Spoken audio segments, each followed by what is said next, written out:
Hi friends, Mickey Mankus here and welcome to Out the Back Door. Today I want to ask you, what are you doing with all those turkey carcasses from like Thanksgiving or Christmas or any time of the year? Join me.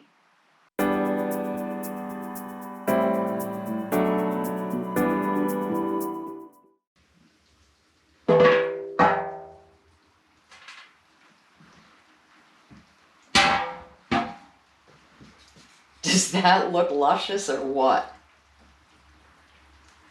Okay, I wasn't going to do a video on this, but I did actually have a couple of requests.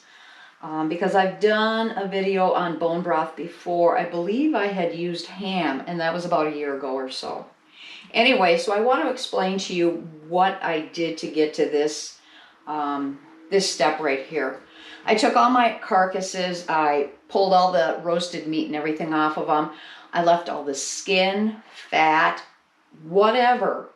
I kept all that, and I put it in my roasting pan. The next thing I did was I filled it full of hot water, and I added probably about close to 3 to 4 tablespoons of apple cider vinegar, and I put that in here. I also added salt ahead of time. Sometimes I don't add salt at all. This time I did. So I started the roaster pan. I usually let it run on about 200 degrees to 225 Fahrenheit on the roaster. And I'm going to let it sit like this for up to 48 hours before I start straining it. So this is going to be a couple of day project. This smells so good. It smells like Thanksgiving dinner. My husband woke up this morning and he's going, "Were you roasting another turkey?" Because I've done 2 of them already. So I've got 2 carcasses in here. We don't really eat the wings. I may be pulling off some meat a little bit later to use like in turkey salad, chicken salad type style thing. So I just threw those in there whole like they are. That's just adding more flavor to it and everything. But he said, "Did you do another turkey? And you let it roast all night long?" And I said, "No, it's the bone broth that I'm doing." I've got the necks in here. I mean, I threw everything in here. And that's what gives it such a wonderful, rich, delicious flavor. Oh, the reasoning that I put that apple cider vinegar in there is because it actually helps break down the bone a little bit, because you're trying to pull some of the marrow out of the bone. That's why you want that bone broth, because it's such a rich, dense, nutrient product in the end to consume. Now I'm going to be using this, I'm going to can it up, but I'll also use it for making soups, and I'll be making gravies with it. I mean, this is really going to be good stuff. So anyway, that's just the beginning of it, and I wanted to show it to you. Like I said, I started it last night. I'm looking at the clock here. I'll check it tomorrow morning just to see how it looks. And if the water is cooking down and I feel I need to continue cooking it, I will add a little more hot water to it. Other than that, once it's finished, then I'm going to turn the heat off and we'll get to the next step. I let the broth go for over 48 hours. I had turned it down, say, the last 6 hours or so to like 185 degrees Fahrenheit.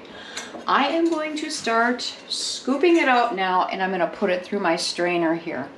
I'm going to see if I can get this roaster shoved over closer. I was going to try to get it onto the table. It's just too heavy. There we go. And I'm just using a pot to start scooping everything out. Now I've got a fine mesh sieve that I'm going to be pouring the broth through. It'll catch all the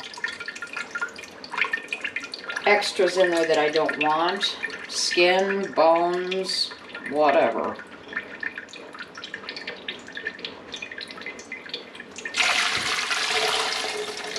Now I do have the canner going right now. I've got carrots in there. And as soon as they're done, I would really like to be able to get this broth into the canner. I did end up adding water to it, after about 36 hours. The liquid level had come down about 3/4 of an inch. So I added more water to bring it back up to the top there. All right, I'm going to keep straining this and then I'll get to the next step. I've got all of my broth strained from the solids. What I need to do next is get the fat out of there. Now there's a couple of ways you can do this. If you're not in a hurry and you have time, say overnight or throughout the day, and you want to can it in the evening, you can put this into the refrigerator. Or if you live in a climate like us and it's cold out, just go ahead and put a cover on there and go set it outside in the garage or in the snowbank. What's going to happen is the fat will float up to the top and you'll be able to remove it off more of a solid in one piece, more or less. Well, a couple of pieces, but it's going to come off a lot easier than when it's all heated up and liquefied. Now, I want to get this can tonight, so what I'm going to be doing is I'm using what's called a gravy separator, and the majority, not all, but the majority of the fat is going to stay on the top, and I'm going to be able to pour out my broth into a different vessel here. So, and this gets a little greasy, messy. I have to watch what I'm doing here. I also tasted the broth and it needed more salt to it. So I did add more salt to my taste. All right.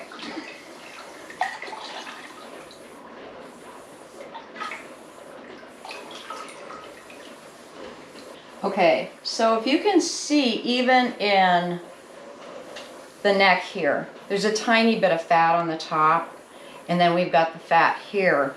But what I'm going to do is start gently pouring into my pot.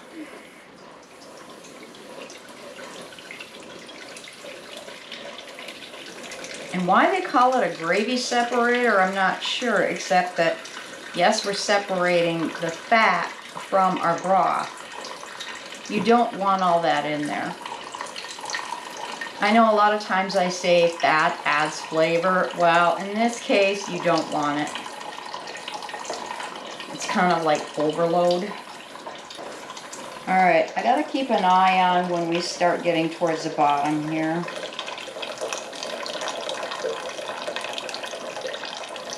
Okay. Now I can see there's a little bit of solids. It's like super fine, and that wouldn't be a big deal putting in there, but we've still got a lot of fat sitting in there. So I've got a separate bowl here that I'm just going to dump this into. And this is the process I'm going to keep doing with this stock pot full of my turkey bone broth. Now I do want to save a little bit of it because I do want to make some gravy right away with it. Now I got this gravy separator, oh, I forget how many years ago. Let's say maybe 30 years? And I believe I got it from Williams-Sonoma. Now once I do get this all separated and everything and get the fat out of here, I am going to taste it again before I jar it up, to make sure my seasoning is where I want it. You may want to add a little bit of pepper to it. The only seasoning I would say herb do not can is sage. That one I know right off the bat, it gets a really bitter taste when you can it, and I don't know quite why.